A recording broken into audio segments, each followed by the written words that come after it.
Hampi Center of Design is proud to have our next webinar with architect Mansi Satnarayan. I would like to introduce Mansi and start the session. I have known Mansi for a long time now, and I've known her as a student. Did take a few sessions for her in college, and I know that she did an amazing work on a thesis. So Mansi Satnarayan is an architect and a heritage researcher. She presently works as a senior research associate at DICRC, which at CEPT University, where she has been involved in a number of projects of craft documentation, craft innovation, workshops, and craft awareness programs. Her forte has been in working with craft communities to facilitate craft design, education, and training programs to bring about innovation and ensure sustenance of traditional craft practices. She is an integral part of the Vernacular Furniture of Northwest India project, which is the first ever research of vernacular furniture in the region. She has previous experience of spatial design, heritage listing, and documentation projects with intact and conservation of the Enna de Silva House with architect Amila D. Mail and the Jeffrey Bawa Trust Sri Lanka. She has a bachelor degree in architecture and an MA in Museum, Heritage and Material Culture Studies from SOAS, University of London. She is a recipient of the Chevening Scholarship 2017-18 and the Charles Wallace India's Trust and Simon Digby Charitable Trust Scholarship 2017-18 scholarship to study and conduct research in the UK. Her research interests lie at the intersection of heritage, particularly crafts and material culture, and ideas of development. About today's presentation, it's titled Crafts, Plural and Shifting Identities. The presentation will be an attempt to tell the diverse stories of craft as experienced through the lens of architecture, fieldwork, and the craft communities themselves. With that, welcome Mansi, welcome to this platform where we would like to listen to you share your experience of craft and its various narratives. To just start off, I would like to find out what interested you, what pushed you towards craft as a career choice, be doing a graduation from BIAC on architecture. So firstly, thanks so much, sir, for inviting me on this platform. I think after so many years of being associated, it's almost like a privilege to be on the other end and presenting something here. And hi, everyone. Thanks for being here to listen to whatever I have to present today. To answer your question, I think it was essentially, during college, we were taking up a lot of heritage listing projects. We were volunteering with Intact, doing a lot of measure drawing. And there was a bit of heritage that came into the picture. So I think the interest in traditional knowledge systems was essentially from that. Mm-hmm. And I must add a large part of my interest in traditional knowledge systems also comes from my growing up in Mysore, mm-hmm. which has such a strong cultural context, and the kind of exposure I got while living there, I think had a huge role to play. But with crafts, I'll take you through the journey as part of the presentation. But like everyone, I think it was essentially craft classes that we used to have in school, just getting your hands together to create something and the joy that you get out of creating something. My journey started very much there of working with creating things. Mm-hmm. But I'll take today's presentation will be how that sort of interest and understanding of crafts evolved from just making crafted objects by yourself. Amazing, amazing. So, Mansi, over to you. You can share the screen, your presentation and start off. Done. Over to you, Mansi. Okay, great. So, today's presentation is about crafts, like you all can see, and it's titled Plural and Shifting Identities, because to just start off with, ever since I took this journey from architecture into what I've been doing now, I keep getting asked this question a lot about what are crafts, and what is your idea of crafts, and what are your experiences. So to be honestly, what are crafts is a question that I'm constantly trying to answer. I don't think I have a definitive answer yet.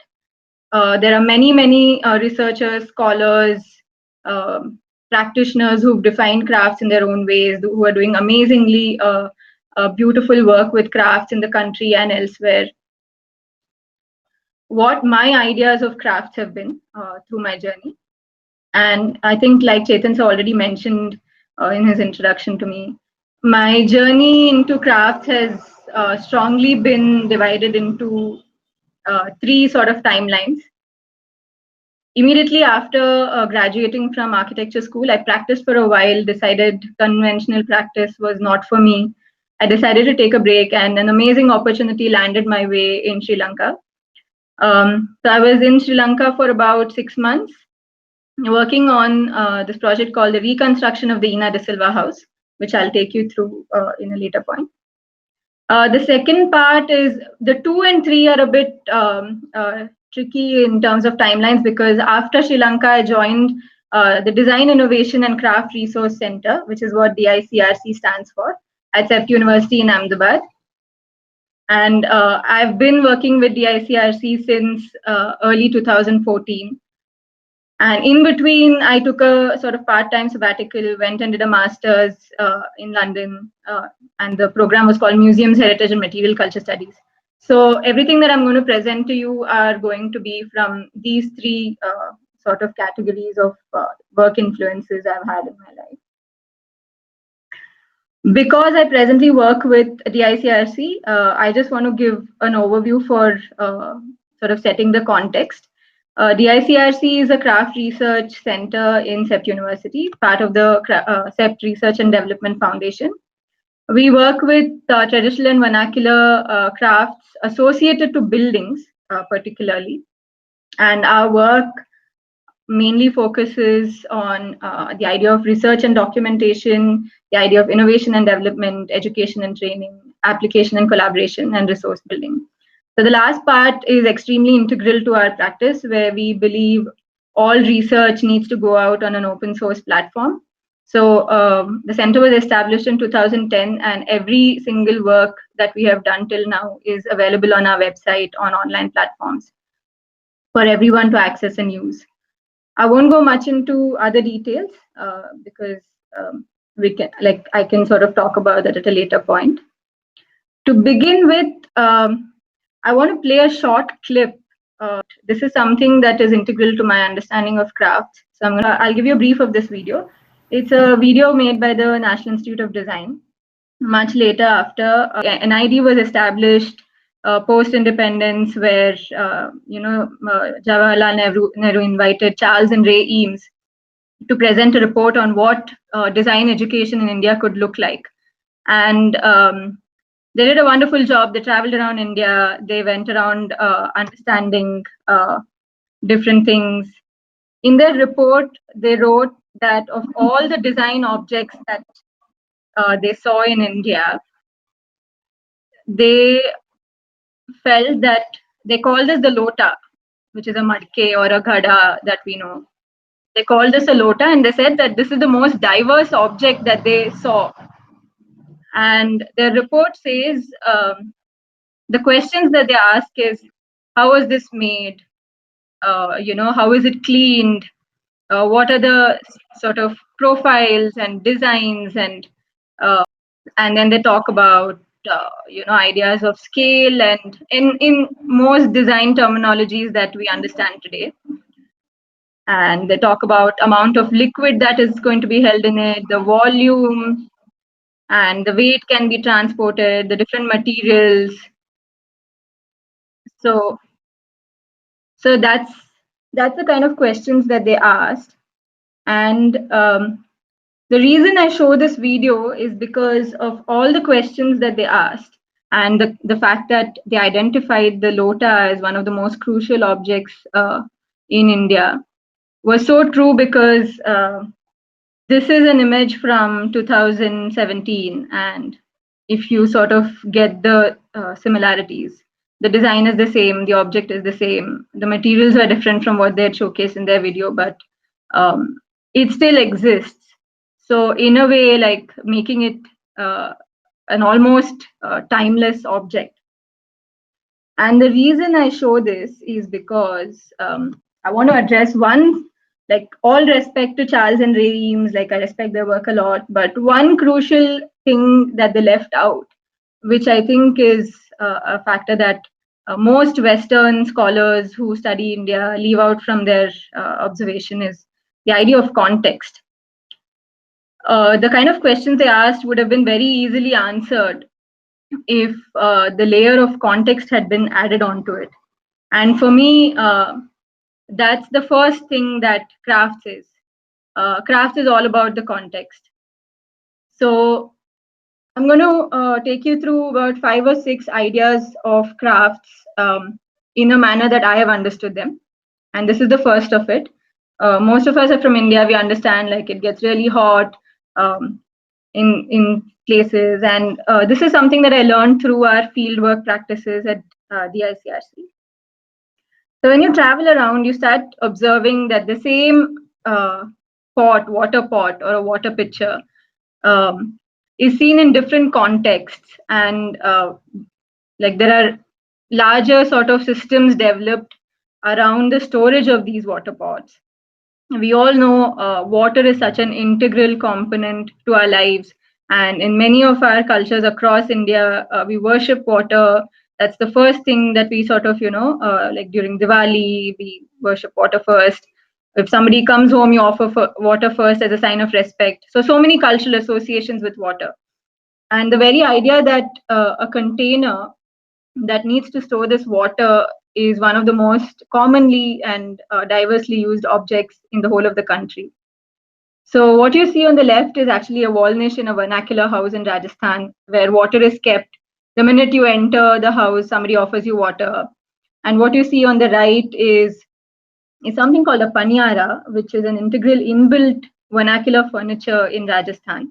Again, if you see, there are different kinds of tumblers, different sizes of pots that hold water. And then you think that the idea of these pots are just restricted to like small sizes and domestic spaces. But then traveling along Rajasthan, what we discovered is also these public water rooms. So these are just like large spaces alongside highways, alongside small narrow lanes, where somebody does this work voluntarily in the community. They set up these water pots as a source of water for people who are traveling in the hot climates. So the idea of water again, and the idea of pots being used for storing water. We've evolved so much over the years. Materials have changed, innovation has set in. And this image intrigues me a lot because though materials have changed, though our lifestyles have changed drastically, we have access to water bottles, we have shops which sell you water bottles, but still the idea of these public water facilities haven't died down at all. So I love this image on the right because it's a metal fabricated cage that they've built in. And there are 2 stacks of water pots that are laid out. And if, I don't know if you can notice it, but then there are water taps that are connected at the bottom. And a hole is made at the bottom of the pot, and you can actually use the tap to like get water out of the pots. So it's almost like a water tank, but it's essentially in the form of pots. So for me, as a craft object, the water pot talks of how it's essentially the material culture of a region and how it's a response to context. And it talks of ideas that a community upholds. It talks of the people, the kind of geographical conditions. It talks of so many things. And for me, that's the first thing that crafts is. It is about the context, and it is about the material culture of a region. The second component is, this is something that I keep thinking through for architecture as well, and objects as well, where we forget about the people who make them and use them. It always ends up being about the materials, the way we describe design objects. Is about, oh, this bottle is made of plastic, this bottle is made of glass, we bought it here. It sort of becomes all about the materiality. However, for me, crafts has been so much about the people. And to sort of talk about how craft is about the people in the community, I'd like to introduce you to the community of Gundiali, who are a group of potters in Kutch. And there are about 30 families who practice pottery. So here on the left, you see Osman Bhai. Here you see Abdullah Bhai. This is Abdullah Bhai's wife, who is integral to the whole process of working with clay. And if you notice, like, there are women who prepare the clay, there are women who paint the pots, the men work on the wheels. And when in the process of sort of firing these products, the entire family comes together. So the day they have to fire products, food is prepared early in the morning, kept aside, and children are sent out to play, and the entire family gets together to get all the material to put into the kiln and set up the kiln and fire it. So essentially, a craft is not about an individual making it, but it's about the community.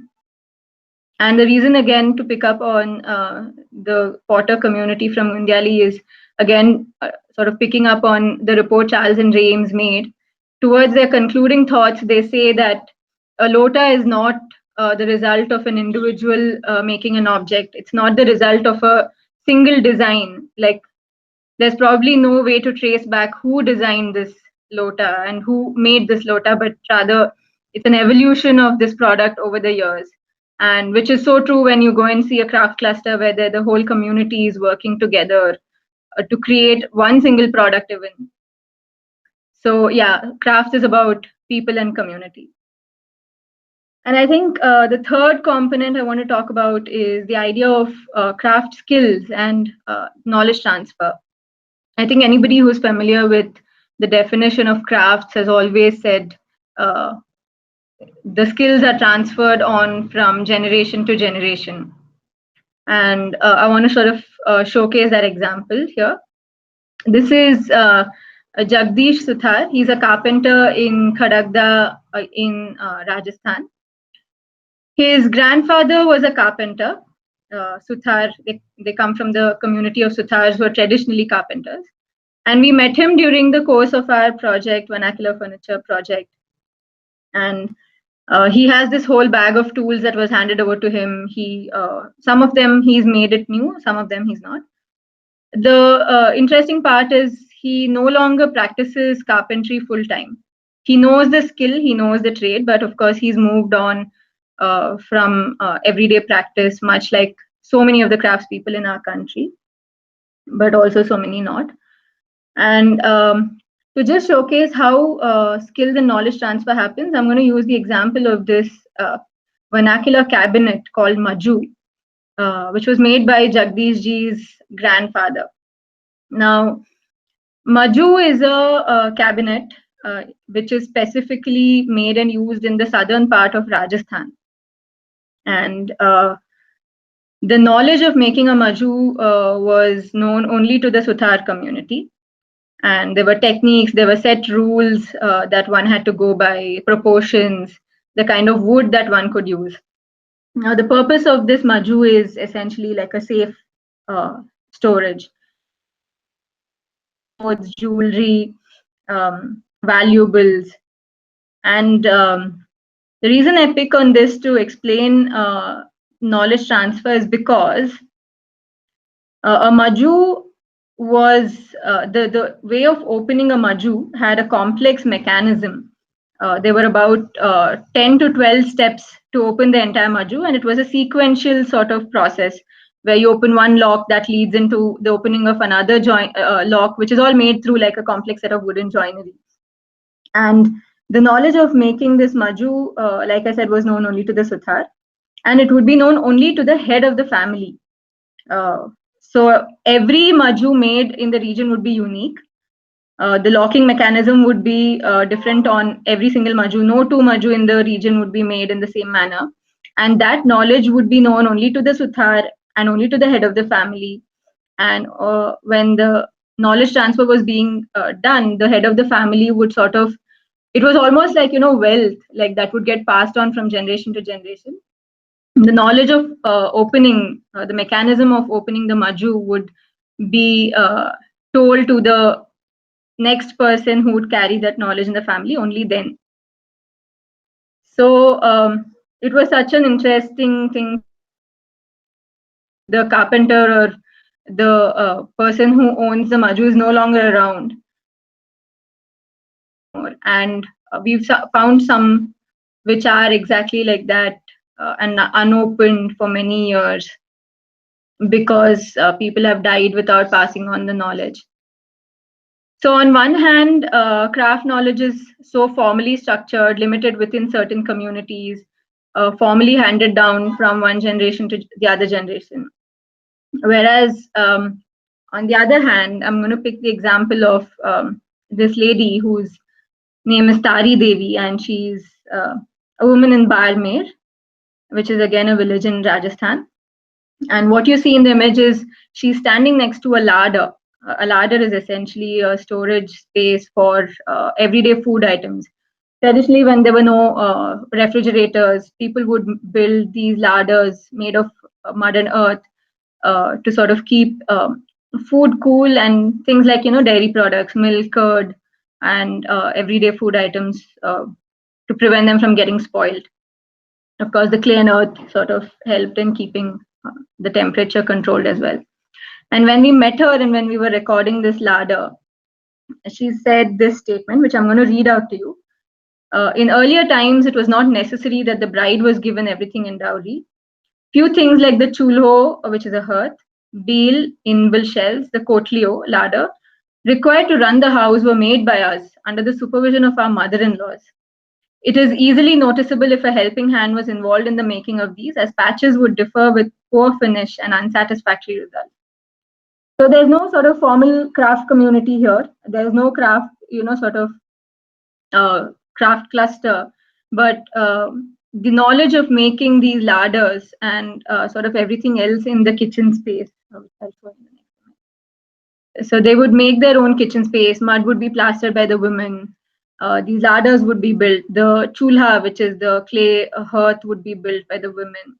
And that knowledge got transferred from either mother to daughter or mother-in-law to daughter-in-law. And that has gotten preserved so informally without the existence of a formal craft structure. And what I want to also highlight in this particular case is, if we look back at texts or any work related to crafts, you always encounter the term craftsman. And it was always about the craftsman and never about, talking about the women who are involved in the craft processes. And I think in both examples, of what I showed you, the craft community of Gungyali, Tari Devi, it's such a collaborative process of making anything which is crafted. There's never a singular hand in making any craft object, and it's as much about the women as much as it is about the men. And I think that's something that I've learned over the years as well, to dispel notions of gendered use or gendered making that are associated with crafts. Just put together a small illustration to showcase how the ladder is actually made from earth. So just the sort of legs are made up, the supports are made up, then the door is placed, and then the whole thing is, once the construction is complete, the women sort of ornament it as per their taste and as per their choice to finish it up. Another interesting thing I've learned in recent times is craft as activism. And on this particular image, on the left, if most of you are from Karnataka, you'll be very familiar with these dolls from Chanpatna, wood turn dolls, which I grew up having as well. And on the right is it's actually a ship figurehead on display in the National Maritime Museum in the UK. Now, the reason I put two of these together is to ask this question: what is the connection between these two? And this is a method of understanding objects and crafts I've learned from a very dear friend, Aliye Rizvi, who's also a chronicler of stories and narratives of Bangalore. And she uses this method to sort of build up interconnections and understand objects and material culture. So to talk about the story of these two, this is how I'm going to explain this to you. The connection between Chanpatna toys and this figurehead in the UK is the figurehead is actually believed to be that of Tipu Sultan, which was mounted onto the ship that the Britishers used after defeating him in the siege of Seringapatam. And there's no guaranteed sort of proof of him being Tipu or a representation of Tipu, but research states that it was a Britisher's take on sort of putting down Tipu by letting him sort of hold the Chhatri, because in historical context, a Chhatri was always held by a subordinate person who was much below in the hierarchical orders. So it was the Britishers' take on sort of insulting or demeaning Tipu after he had been defeated in the war. Now to go to the next image. Again, a very popular image for those of you who are familiar with craft objects. This is called Tipu's tiger, and it was in the possession of Tipu Sultan, which of course got looted after the war and is now in the Victoria and Albert Museum in London. And the interesting part about this object is that it's actually a musical organ that was gifted to Tipu by the French, who were obviously against the English at that point and were liaising with Tipu to defeat the British when they were in India. Now, the musical organ was given to Tipu, and Tipu was a huge patron of arts and crafts in the region. And he actually got the outer covering of the tiger and the British soldier to mock the British. And that's actually made in Chanpatna using local craft skills. So, you know, in a way, talking about interconnections, how something that is still existent was part of a historical context. And the reason I connected to activism is because, you know, we see a lot around these days is of art being activism, of art being used as activism. And this idea of craft to sort of to be used as a political tool against colonization is something to be thought of, and like it's something to sort of think about and understand. And this is not the only example of activism that I want to talk about. There's another one, which again, the idea of plural identities, right? So it's never just a singular identity for a craft. I'm only picking up on points that sort of predominantly stand out in that particular example. So here I want to talk about the idea of craft narratives and activism coming together.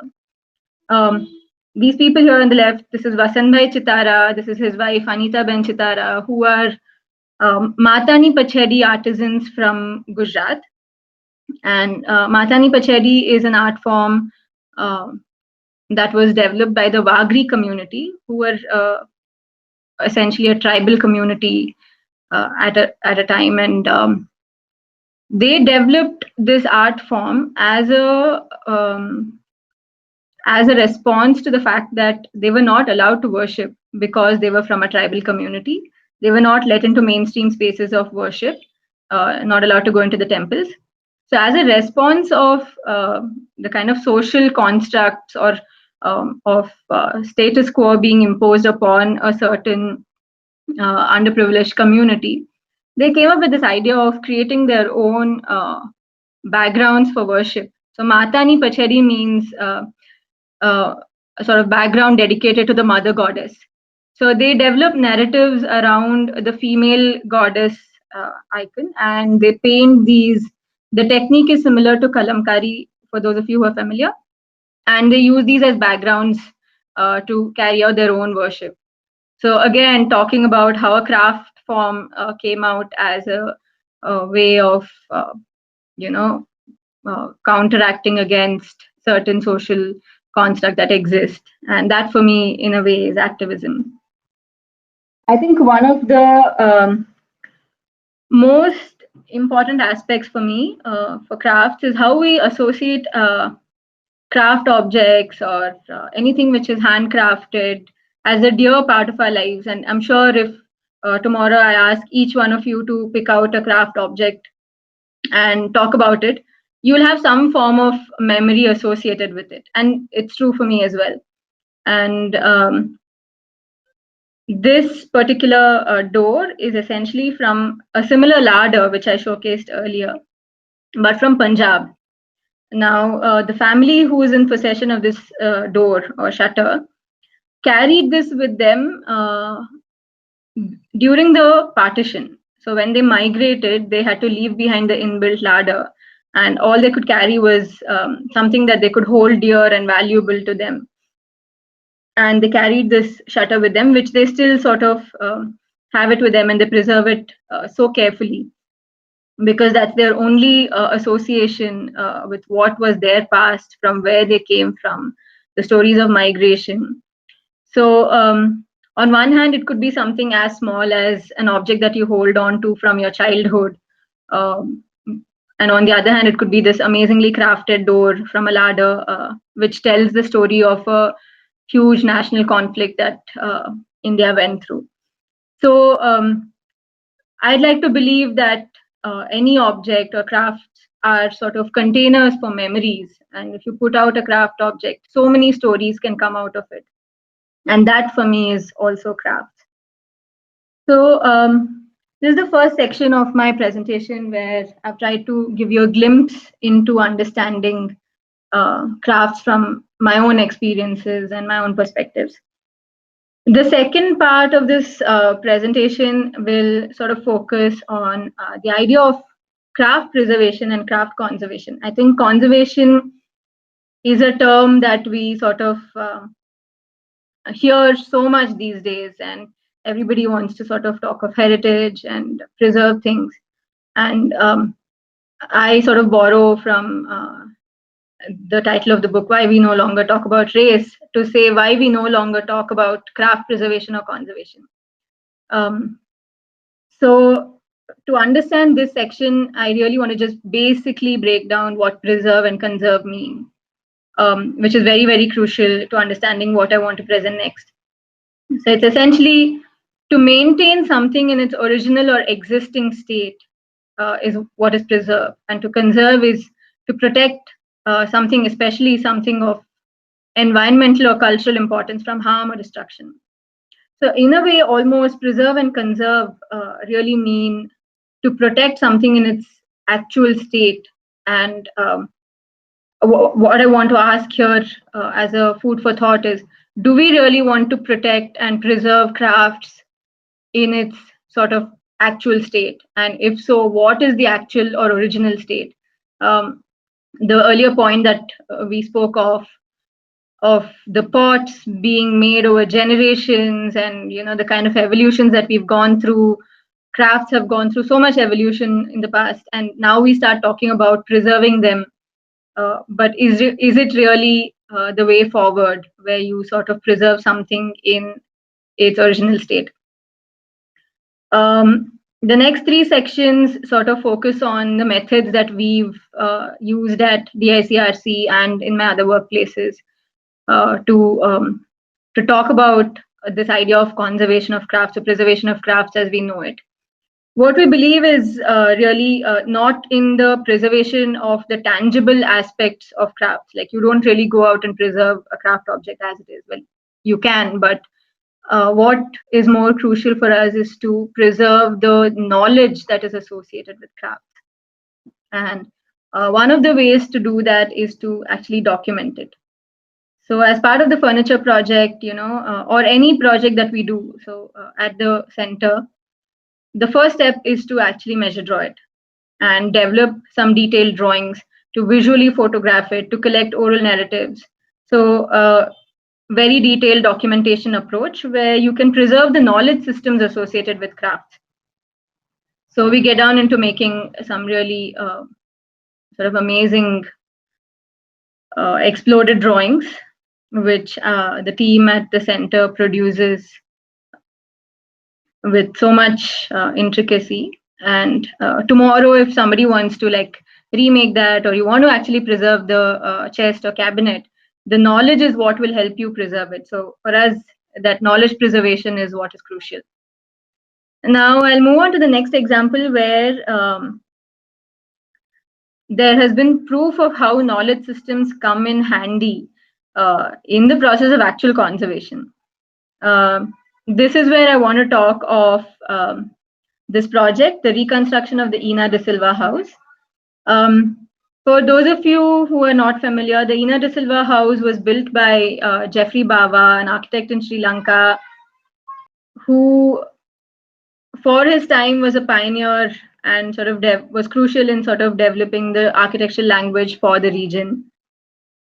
And the Ina house was an important project in Geoffrey Bawa's career because it marked the onset of his approach to what is now termed as tropical modernism, the use of local materials, and the very fact that Ina herself was a sort of very influential craftsperson, if I may call her that, in the country.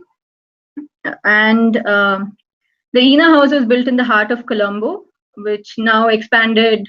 It was built in the 60s, to give you all a context of time, which over years, of course, Colombo grew, and a huge 13-story hospital was built next to it, and Ina was growing old, so she wasn't able to take care of the house herself. So it was sort of in a very sad state almost, where the house was not being used, and nothing much could be done about it. And Ina decided to sell it, and the municipal corporation Colombo decided to bring it down. But the Geoffrey Bawa Trust and essentially, with the Ina house, I'm just going to repeat a bit if that's what I've missed out. The Ina house was built in the heart of Colombo in the 60s by Bawa, and over time, it sort of became unlivable almost, because Colombo grew as a city, huge buildings started coming out. And if you notice these images, it was a very open plan house with open courtyards and most of the living spaces being semi-open. So to live in the city became almost impossible. And Ina was growing old herself and unable to take care of the house in her singular capacity. So she wanted to sell the house, and Colombo municipal bodies decided to demolish the house. Now, this is when a lot of people who worked with Geoffrey Bawa, who were sort of ardent supporters of his work, came together, and along with the Geoffrey Bawa Trust, decided that this house had to be preserved. I use the word preserved consciously. And the only question was, how do you preserve something like this, where in its original state it was almost unusable? So they decided to rebuild this house and reconstruct this house at Lunuganga, which is Geoffrey Bawa's private estate. And when I say reconstruct, it is like bring down every small component of the house and rebuild it in its exact order at a different location. So the process was a long one. It took almost, I think, about 10 years from the decision to rebuild it, to its demolition, to its documentation, and to actually finishing up the house. The house is now complete, and it stands in Lunuganga as an example of what conservation efforts and preservation efforts can look like. So the reason I showcase the drawings in the previous example and here is to showcase how drawings as a tool can be used for knowledge preservation, and how it can actually help in the preservation of and conservation of crafted objects or buildings themselves. So the efforts taken were, like if you notice in this image, glass sheets were laid out, every small detail was recorded, 1:1 drawings were traced out of the house, because there was a lot of crafted approaches where pebbles were laid out randomly yet consciously. People who worked with Bava say that he used to stand on site and say that that pebble needs to be put in place there. So in a way to preserve the memory of the genius Mr. Bava was, they laid out tracing sheets. Like if you look at this is a parquet wooden flooring. Even the staircase had small strips of wood. Each wooden strip was numbered and documented to thorough detail. And once the documentation process was done, every element was sort of brought down by a sort of team of expert conservationists, and it was safeguarded. It was sort of, every element was conserved before rebuilding it. And this is where I got involved. I had never seen the house in its original condition. I went to Sri Lanka only after the house had been demolished, and when the drawings were the only means, drawings and photographs were the only means to understand the project and the house really. So this is when my realization happened of how important drawings are as a tool of knowledge preservation. And well, if you look at these images, the image on the left is like, these two images are from the newly constructed house, and you can see traces of the numbers on each of those elements that are carefully put back together. And for me, that whole process is actually craft preservation. And on one hand, you talk of preservation. On the other hand, like it's important to talk about what does the future look like, because I think as people, we are constantly thinking of the future. What do we want to do next? What does tomorrow look like? And especially, I think the current sort of crisis has taught us that you have to constantly evolve to survive in the world that we're living in. And the same goes for crafts. So this is an example of the project we've done with the community of Gundyali, who I showed earlier. We've been working with this community for about 5 years now, from as part of the center at CEPT University. And one of the earliest projects we did with them was this program called the Craft Innovation Training Program, where we worked with the community to understand how we can develop ideas for the craft practice to evolve and grow.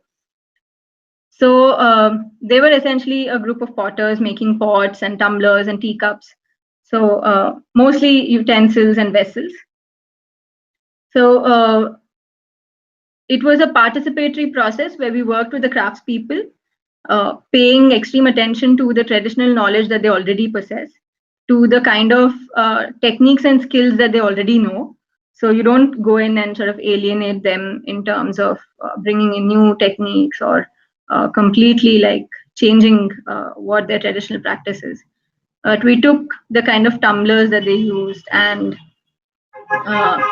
we worked with this particular family to develop a partition system.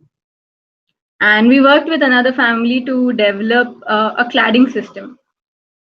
So using objects, how you can expand the scope into architectural applications and interior design applications was one of the focus of the project. And as part of it, we did a lot of awareness activities with the craftspeople. We spent a lot of time with the community, understanding how the community works, understanding the craft process, understanding the people.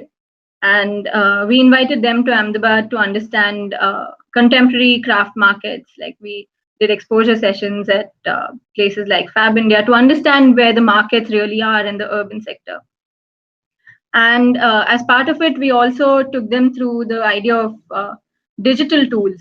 So today, the project was done in 2014. Today, the community manages their own Facebook page, their own Instagram page.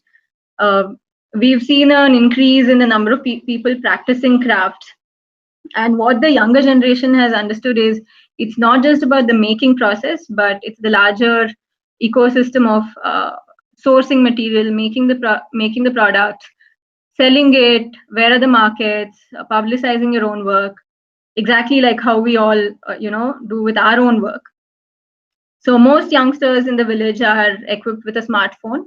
They keep posting pictures of innovative things that they're doing. in the community, and they've managed to sort of get in a lot of international clientele as well in the process. So to just showcase an example of how, when you think of evolution as a means to conserve something and not to conserve something in its original state, it can lead to some really amazing things which can actually be beneficial to the craft itself and the people themselves. So that's some bits on craft preservation and conservation. And the next question that I want to ask is, how much do we really know about crafts? Like I said, it's something that I'm constantly trying to define and understand. And at this stage, I want to explain the vernacular furniture project, with the glimpses of which you saw in some of the previous slides. So vernacular furniture of Northwest India is a project that was conceptualized in 2015 by my professor Jay Thakkar and two trustees of a museum in the UK. Now, much like so many of our cultural objects lying in the UK, this small museum also has a large collection of vernacular furniture in their museum in the UK. And on one of the trips, research trips that Jay had made to the museum, they discovered that there were all these furniture pieces. Not much information was known about it. We started doing a bit of, the usual online search. What is this? What is that? Using the image search tool. And the only thing that kept cropping up was images of antique warehouses selling these furniture bits, and not really any information at all. So we set out to actually figure out what these pieces were. And we decided that the Northwest India would be a focus region. So for ease of working, we broke it up into 4 sort of phases. The first phase was in Gujarat, second phase was in Rajasthan. The third phase focused again on Punjab and Haryana as like sort of 2 components. And of course, it's a vast region. Again, this is a project we've been working on from 2015. And this is a collaboration that I mentioned. What we discovered in the process is, of course, our first point of search was in the books. So many furniture design books, so many furniture books that have been written, so many books on crafts that have been written. And honestly, there was no mention of anything called vernacular furniture, firstly. Secondly, when anybody spoke of furniture in India, it was from the Western perspective. And what they wrote was, India had no furniture. People here sleep on floors, eat on the floor, sit on the floor. The only small thing that they use is like a dari or a razai on the floor. And then, of course, all these people who wrote greatly about furniture went into great detail about royal furniture. And then the other thing that they said was how we had borrowed from Westerners the idea of furniture, and it was essentially our craft skills that made furniture in India possible. Now, for many, many years, these are the books that exist and research that exists on furniture in India. And what we realized was that was it. There was nothing else at all. There was no mention of any other furniture type. So for us, at that point, it was a redevelopment of the project brief. So it became about actually defining what vernacular furniture meant in the first place, because there were no definitions. And some of the things that we saw in the field, like the examples I showed you earlier as well, could not be put into the categories that we knew as furniture. Like, we can't call a kathatra or a lard, a kathatra cannot be a fridge, though it is serving the purpose of a fridge. A chair does not sort of substitute for some of the examples that we have seen on our field. So what we realized is vernacular furniture is essentially activity based. So there's things that we use for sitting. For those of you from Karnataka, I can give an equivalent example. A lot of you might have something called a mane at home, which we use for puja rituals or use in weddings. Now, where do you really categorize that in like Western furniture types? So it was almost like redefining what furniture in India meant. And Over the span of 5 years, we've done extensive field work in Gujarat, Rajasthan, Punjab, and Haryana, documented and identified more than about 6,000 types of furniture in these places, broadly categorized into these 5 large areas of seating, sleeping, storage, surface, and objects. And to just sort of give you an idea of the number of types of vernacular furniture we found, these are just from Gujarat and Rajasthan, and Punjab and Haryana are yet to be added onto this list. So there's at least like 100 types of furniture that we've discovered. So to just say, there's still so much to learn. Like crafts is such a all-encompassing term. Crafts is such a wide, broad term where we think we know a lot of things, but there's still so much to learn. So, so that's the kind of place I am at, where it's a constant learning journey. And I'm going to conclude this by sort of focusing on the learnings. For us, I've been sort of very fortunate to work and interact with people who have similar ideologies pertaining to crafts. And of course, my time at the center has been so crucial in terms of understanding and shaping my ideas of craft over time. One thing we strongly believe in is, on one hand, you learn a lot of skills in life, but on the other hand, values are so important to learn as well. So we have a constant push where we try and pick up on value learning from every task and project that we do. So for us, the Vernacular Furniture Project has been a great source of looking at the idea of curiosity. Like, it's taught me to be constantly curious. Like, sometimes it's not just necessary to learn, but it's necessary to unlearn things first. So for us, in the furniture project, you had to sort of first unlearn that India did not have furniture, and then go into this whole process of understanding these new types of furniture that we were discovering every single day. So for me, curiosity is a key value.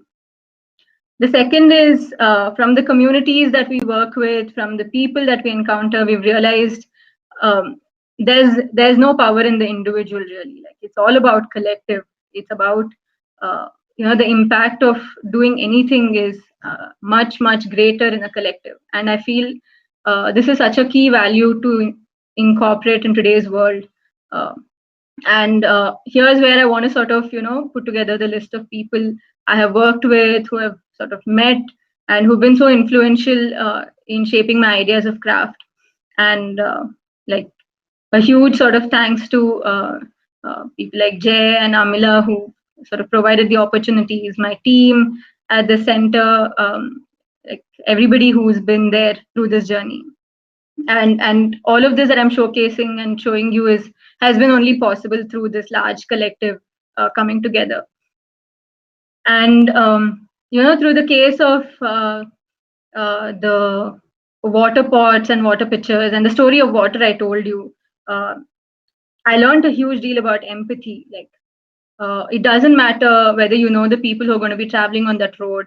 It doesn't matter if somebody is going to be walking along your street. The ability to sort of provide for something, think about what they might need and provide for it, is such a hugely empathetic process. And that's something that I've been able to pick up. And to be honest, the way I look at crafts now is that it's actually a way of life. It's not about a singular identity. It's not about defining what crafts are. But we keep talking about all these ideas of sustainability. We're talking about like zero energy. We're talking about footprints, and we're talking of material innovation. But over the years, I've realized all these things exist in traditional knowledge systems if you look for it. And for me, crafts are essentially that, like, use of local resources built on traditional knowledge systems. There's so many diverse uses. There's so much reuse and repurpose that happens. And how much ever you look back, there's always like a minimal footprint. And if you look at the idea of the pot, reconnecting back to the start, it comes from the earth and goes back to the earth. And that's a way of life that I look at through the lens of craft.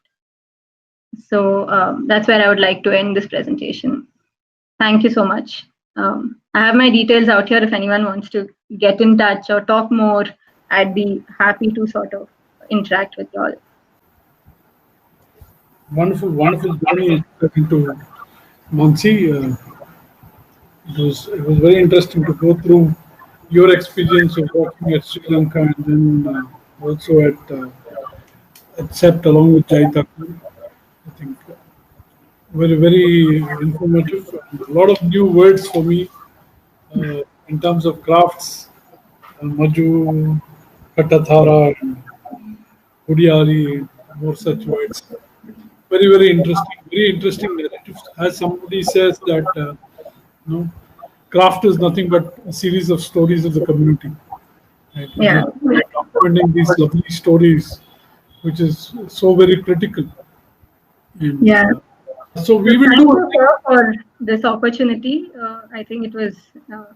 It's all like every time you present your work, it's almost like an inward journey, isn't it? Like it's an opportunity to reflect on what you're doing and whether it's relevant and how you can sort of work on it further.